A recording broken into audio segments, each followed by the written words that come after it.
Hello, everyone, and welcome to the CuppaChino Club social TV channel. An empowered woman is someone who knows the strengths and isn't afraid to embrace it. And so we invite you to join us on our COVID-19 conversation series that aims to inspire, encourage, and empower through conversation. Thank you for joining us here, and don't go away. We'll be right back.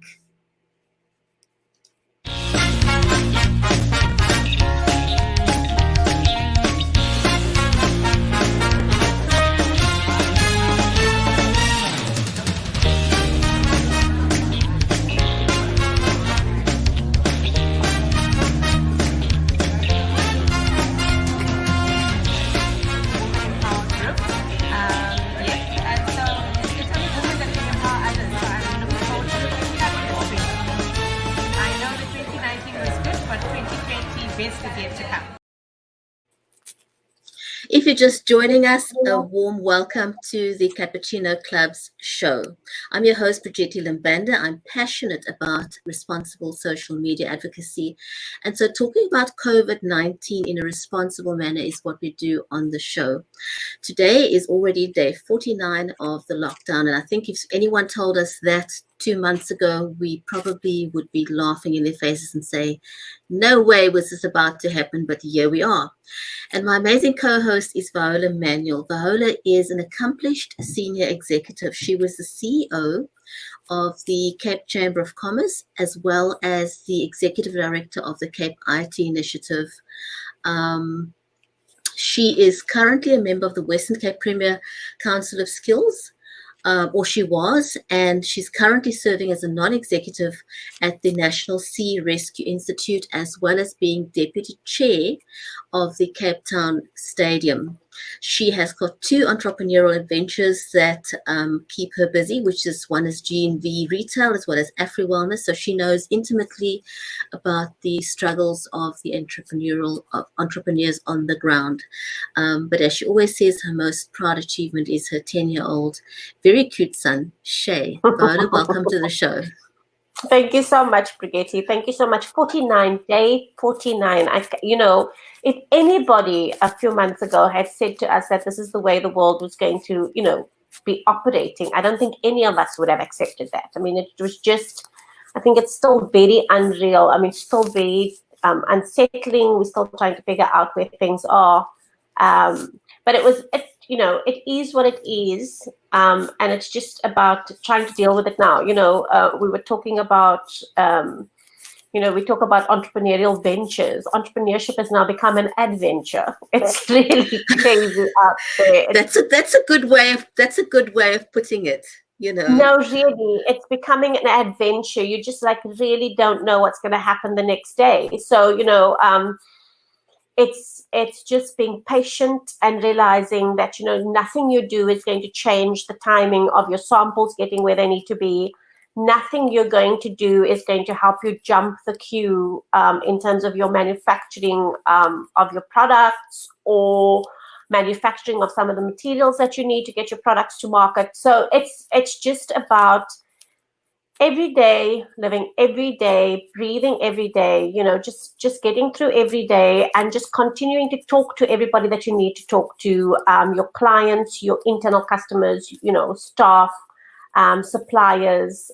So it's tough out there. It's interesting to see how people are dealing with things. Afri Wellness is now got product out in the States, and it's been interesting to see how people are responding to that, where there's a lot more online purchases. And so it's just been an adventure. It's really become an adventure. I think any entrepreneur who can survive this COVID-19 period is going to go into the Hall of Fame, the Entrepreneurship Hall of Fame.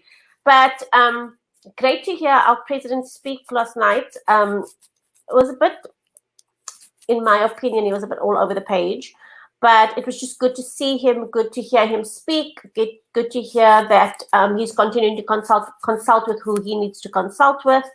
I know that the announcement around the schools has, things have been postponed. That announcement's been postponed, but as I do understand, lots of teachers are being called back into schools now. So that announcement is imminent. the president's basically been saying that certain parts of the country will move down to level 3 by the end of May. I know premiers are now moving for it to not just be, per province, but rather per district or per municipality, based on, basically the stats and the data around that municipality and around that province. I strongly suspect that the Western Cape as a province is not going to be moved down to level 3 by the end of May, only because of the number of deaths. Number of deaths has now gone over the 200 mark. And as the president said, it's a number to many people, but to other people, it's not just a number. It's one of their loved ones that has passed away. And it can't be easy to say goodbye to a loved one in this whole context that we have now. So, Brigitte, I think, in my mind, the president continues and the government continues to be very responsible at this time, and that's very comforting. Absolutely. Now, there's a couple of things, with regards to schools, for example. I have read some reports, and there's a lot of validity in it. The teachers are saying, that they have been thrown in the deep end, and they literally have, because our teachers have not been trained to work online. There's a whole learning curve to being live on camera. And we spoke yesterday a bit about the security issues around that, so how are teachers working around the security issues of opening up their homes literally to the world, if they are live streaming their lessons. And, it's a complete paradigm shift for teachers, for everyone, but for teachers in particular, who's not had the training and have this massive responsibility of continuing education, as if, it's normal, but it's not. It's a completely unusual and challenging situation. And on the business front, I think we are definitely pivoting towards doing business on a different level. I think we are pitching our business not because we're trying to push products as much, but we're trying to cater to the needs of other people. And, I think businesses are more trying to say, what is it that you need at this time? And how can I fill that need? We're coming from a place of where it's no longer the hard sell, because that cannot possibly work in the new paradigm. It's a softer sell. It's also a more human sell. And one of the reasons why we here definitely do encourage people to do a lot more live videos, so that people can get to know you as a person, because it's the stories, when I think of the stuff that I get on WhatsApp, for example, is messages from entrepreneurs saying, I do such and such, and these are my staff members. They've been with me for X amount of years. They've got so many children. Do you think you can support my company? And Facebook's been doing something radical, which has just been released fairly recently. I think it's on Facebook pages, groups, and also on Instagram, where you can now tag your favorite business that you would like to promote. And I think that's wonderful for local businesses if we can highlight the businesses that we feel akin to, and want to give them a bit of a promotion in our social media posts. Yeah.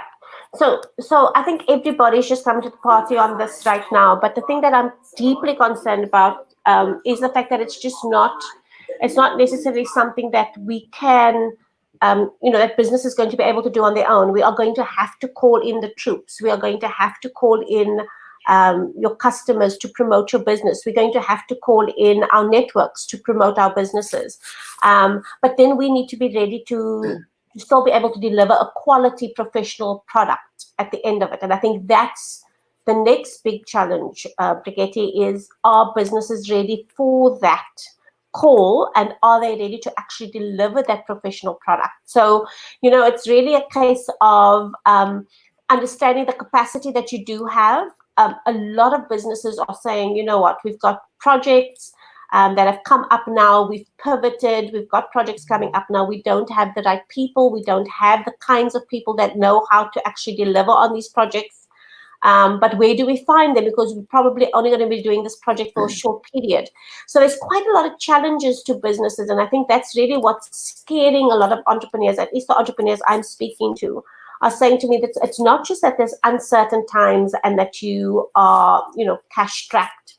Not just the fact that you've also now got to invest so much money to get ready to deliver at level 4.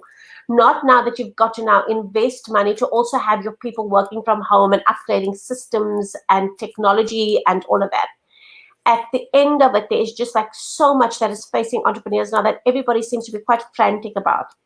And another comment that came through quite nicely for me, it was just so meaningful, was that one of the entrepreneurs that I was speaking to today was saying to me, that technology is important, but we mustn't forget the minds behind the technology.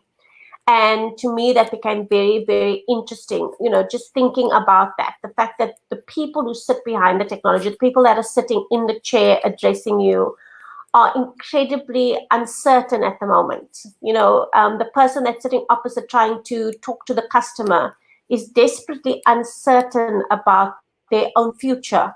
And here they are trying to, get the client to buy in. So there's a lot going on now on the sort of emotional quotient, measurement now that's quite unnerving. So hearing the president speak, it was nice to hear how many businesses have taken up the assistance from government. How many of our citizens, South African citizens, were taking up the assistance from government.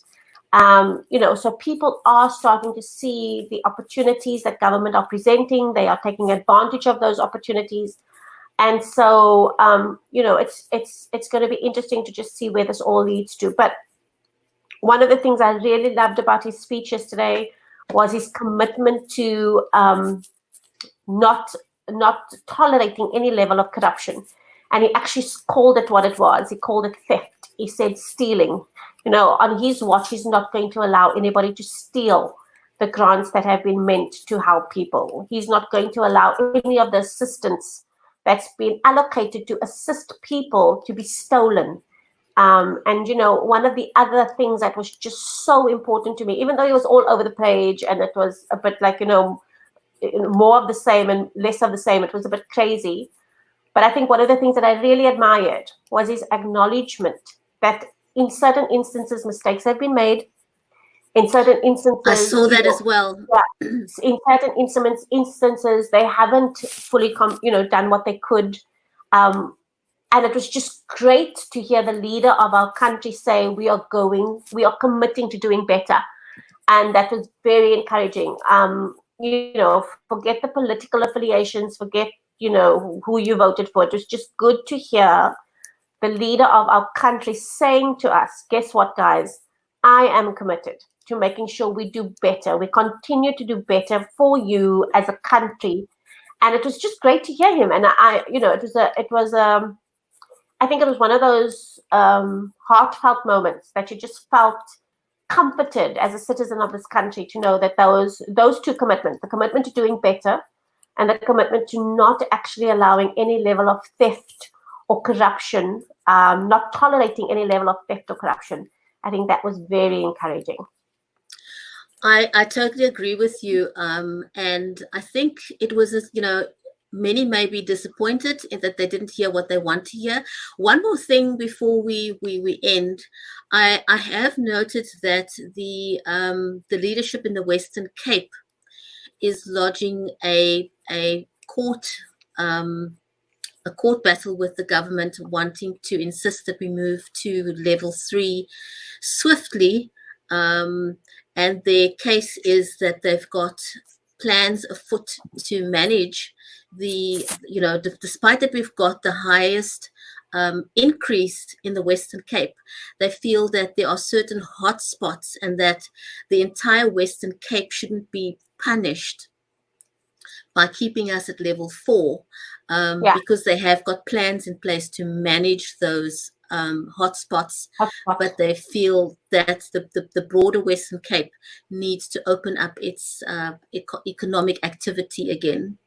Yeah, so it will be interesting to see how that goes. Because then where do you draw the line? Do you start looking at municipalities? Do you start looking at districts?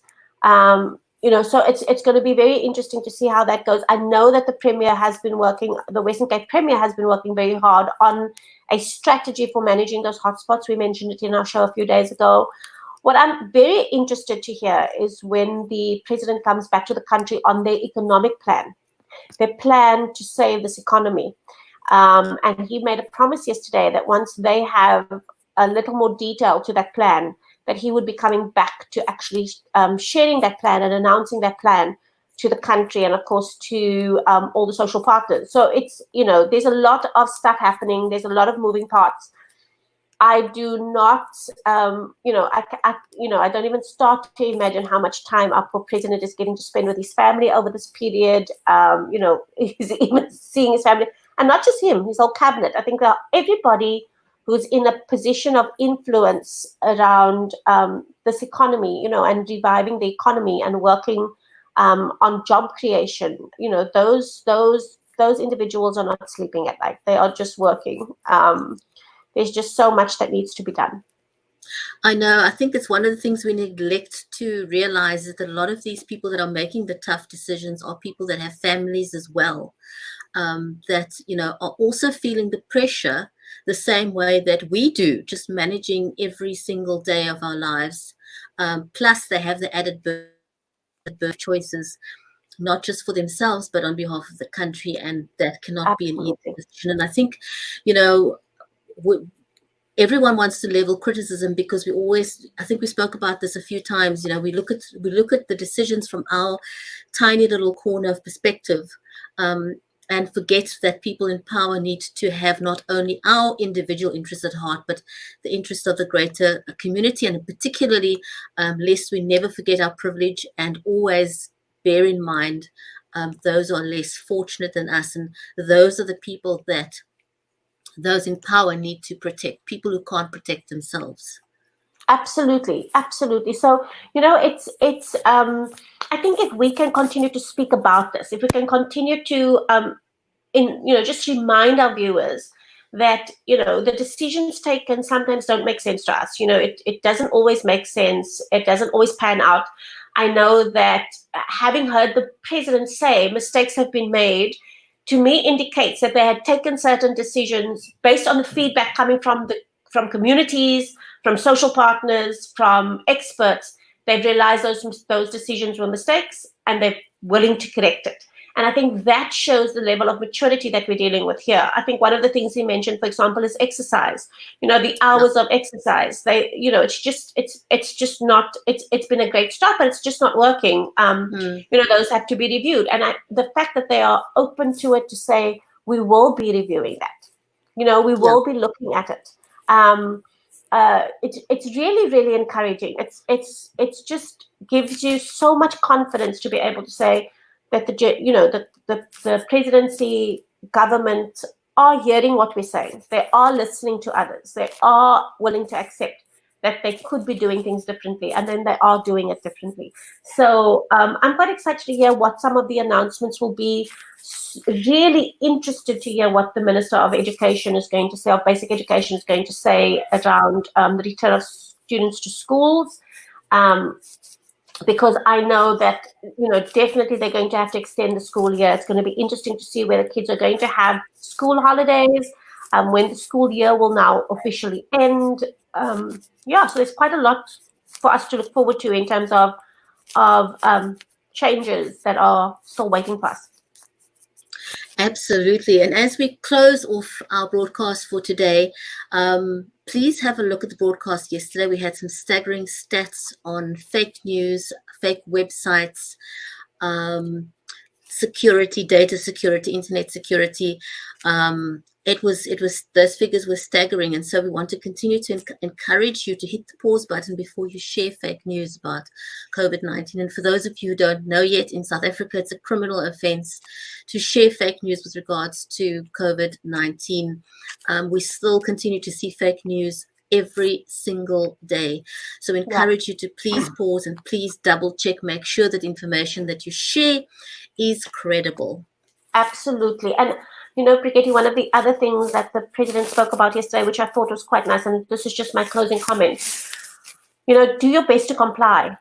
Where you can comply, I know it's not always going to be that you can comply, but where you can comply, simple things like wear your face mask, when you go out in public, sanitize as you walk into the hotspots, be aware that that mall is a hotspot, wash your hands with soap, all the things that the president listed as measures that can help us manage this. They're simple things. They don't require a lot of effort. Do those things that you can do. Just comply. If you can comply, comply. If you have your face mask, get one if you don't have one. Just the small things that when you come in from being out, wash your hands, sanitize, cough into your sleep, all those little things. If you're not feeling well, do not go out in public. Don't go to do the shopping or whatever else that you need to do. Where we can, let's continue to comply. I know it's getting long. It's day 50 tomorrow, but let's comply. That's a great note to end on. Thank you, everyone who's joined us live today. We always appreciate that you watch the show and that you share the show. Have a great day further, or great evening further, depending on where you are in the space of time. Thank you for joining us, and we'll be back again tomorrow with another broadcast. So from me, Bridgetti Limband in Cape Town, South Africa. See you tomorrow. Bye-bye, guys. Bye.